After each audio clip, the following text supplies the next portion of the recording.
Hello tout le monde, j'espère que vous allez bien. Bienvenue dans une nouvelle vidéo. Nous parlons également, une fois de plus, de problèmes d'infertilité chez la femme. Il fait très beau, vous pouvez observer. J'espère qu'il fait aussi très beau de votre côté. Alors, je me retrouve toujours au Cameroun. Ça fait plaisir de vivre le beau soleil, ça fait plaisir de vivre la nature et c'est très agréable. Aujourd'hui, je vais vous présenter, n'est-ce pas, 4 grands facteurs qui sont à l'origine, n'est-ce pas, des problèmes de fertilité féminine. Et à la fin, je vais vous présenter quelques facteurs dont on a tendance à négliger qui causent aussi d'énormes problèmes de fertilité chez la femme. Avant de commencer, je tiens déjà à vous remercier. Vous êtes si nombreux à nous suivre de plus en plus et à tous les nouveaux, bienvenue, sentez-vous à l'aise. Pour ceux-là qui me découvrent, je m'appelle Richie, je suis diététicienne et coach sportif naturothérapeute. Je vis en Allemagne, actuellement je suis au Cameroun et je profite un peu du soleil, de la vitamine D. Donc, restez scotchés, c'est tout de suite sur Naturellement Votre. Alors, il existe plusieurs causes à l'origine de l'infertilité féminine. Je vais, n'est-ce pas, me centrer sur les causes les plus récurrentes. Il y a d'autres causes, ce n'est pas toutes les causes que je vais énumérer ici, mais je vais, n'est-ce pas, vous parler des causes qui reviennent et qui se répètent le plus, et surtout selon mes expériences au cours des suivis et des accompagnements. Nous avons eu à avoir affaire à plusieurs causes des mêmes types, et donc je vais partager avec vous ces causes-là. C'est tout de suite. La première cause d'infertilité féminine, c'est ce qu'on va appeler ici les troubles de la fonction ovarienne. Qu'est-ce que cela veut dire? Trouble de la fonction ovarienne, c'est-à-dire c'est l'incapacité à produire ou alors la difficulté à produire un ovocyte qui va être fécondé. Parfois, ça peut être dû à l'âge, mais le plus souvent, c'est dû à cette perturbation de la fonction endocrine et soit c'est un excès ou un défaut de la régulation de l'un des facteurs. Généralement, le trouble de la fonction ovarienne est responsable à 50% des problèmes d'infertilité chez la femme. Et parmi ces troubles de la fonction ovarienne, on va distinguer par exemple ce qu'on appelle les SOPK, c'est-à-dire syndrome des ovaires polykystiques, donc les kystes qui entourent l'ovaire et empêchent, n'est-ce pas, l'ovaire d'exprimer sa fonction optimale. Et nous allons également avoir ce qu'on appelle l'anovulation. L'anovulation qui est due soit au stress, soit à une prise ou une perte excessive de poids, ou également à une sécrétion excessive de prolactine. Alors la prolactine, généralement, c'est cette hormone-là qui est produite lorsque la femme est enceinte, lorsque la femme veut déjà accoucher. Mais il y a parfois ces troubles ovariens-là qui peuvent causer, n'est-ce pas, ce problème de sécrétion excessive de prolactine. Nous avons également ce qu'on appelle une réserve ovarienne insuffisante.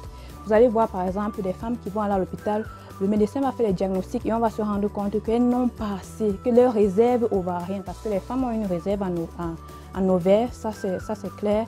Et donc du coup, parfois avec l'âge, n'est-ce pas, ça diminue la réserve. C'est un peu comme une réserve d'eau lorsque vous avez un problème. En fait, lorsqu'on coupe de l'eau par exemple et vous faites des réserves à la maison, et lorsque vos réserves sont presque en train d'être épuisées, voilà, vous êtes en déficit d'eau en fait. C'est la même chose au niveau de la réserve ovarienne. Donc parfois, les femmes qui n'arrivent pas, n'est-ce pas, à concevoir, il faut parfois aussi regarder aussi au niveau de la réserve ovarienne, soit elle est très basse, soit elle est presque épuisée. Nous avons également la ménopause précoce qui fait partie des troubles de la fonction ovarienne. Lorsqu'on dit qu'une femme a une ménopause précoce, j'en ai eu plusieurs cas de jeunes filles avant l'âge de 30 ans, avant l'âge de 40 ans.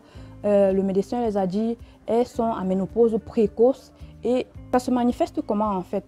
Ces femmes-là, parfois, vont faire 3 mois, 4 mois, 5 mois, 6 mois, 7 mois, 1 an, même voire 2 ans, sans voir leurs règles.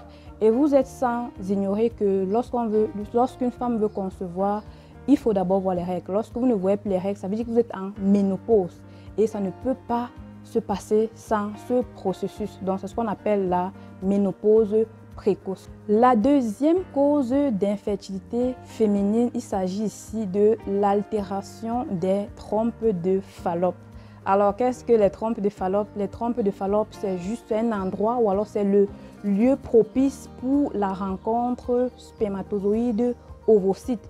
Lorsque les trompes de Fallope sont endommagées complètement ou alors obstruées complètement, c'est impossible, n'est-ce pas, que cette rencontre ovocyte-spermatozoïde puisse avoir lieu.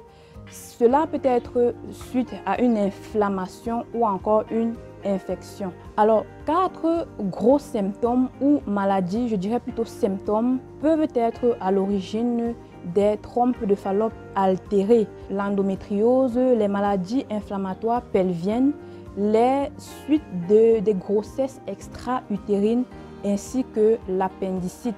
Ça, c'est juste les 4 grands symptômes qui pourront déclencher, n'est-ce pas, des trompes de Fallope altérées ou obstruées.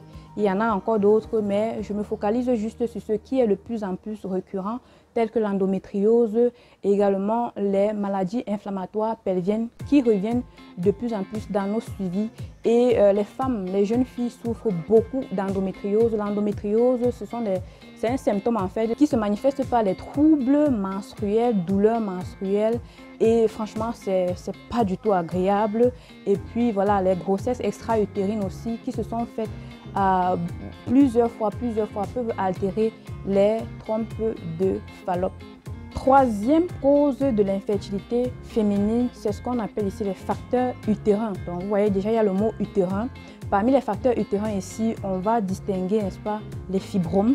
C'est la catastrophe en ce moment. Les femmes ont de plus en plus ces problèmes de fibromes. Et franchement, ça fait aussi partie de l'une des causes les plus récurrentes de l'infertilité féminine. Je ferai certainement une vidéo là-dessus explicitement. Des femmes qui ont des fibromes qui sont mal positionnées au niveau de l'utérus et ça les empêche, n'est-ce pas, parfois même elles peuvent concevoir, mais parfois aussi elles ne peuvent pas concevoir avec ces fibromes-là. Donc du coup, ça dépend de plusieurs paramètres tels que la taille des fibromes, la position, le nombre de fibromes, ainsi de suite. Donc je reviendrai dessus dans une autre vidéo. Si vous aimeriez que je parle de cette thématique un peu plus explicitement, dites-moi en commentaire et je ferai une vidéo vraiment assez explicite à ce sujet. Parmi les facteurs utérins, nous avons également l'utérus cloisonné, unicorne ou bicorne. C'est-à-dire que vous comprenez ici que l'utérus n'a pas sa forme habituelle et cela peut également participer ou alors entraîner une fausse couche ou alors un problème de conception. Et également ce qu'on appelle les polypes endométriaux sont aussi plusieurs petites tumeurs non cancérigènes qui n'est-ce pas, vont troubler la fonction ovarienne, qui vont troubler le processus de fertilité ou alors de conception chez la femme. Quatrième cause de l'infertilité féminine, c'est ce qu'on va appeler ici les facteurs cervicaux, c'est-à-dire des lésions, alors altérations du col de l'utérus, notamment des lésions ou encore appelées sténose cervicale. Ici, le col de l'utérus n'assure plus cette fonction tampon qu'elle était censée assurer et du coup, cela rend la fécondation incertaine, voire impossible. Parmi ces facteurs cervicaux-là, nous distinguons, n'est-ce pas, comme ça, les polypes, l'endométriose, les curettages, c'est-à-dire intervention chirurgicale, par exemple, conisation ou encore syndrome de Asherman.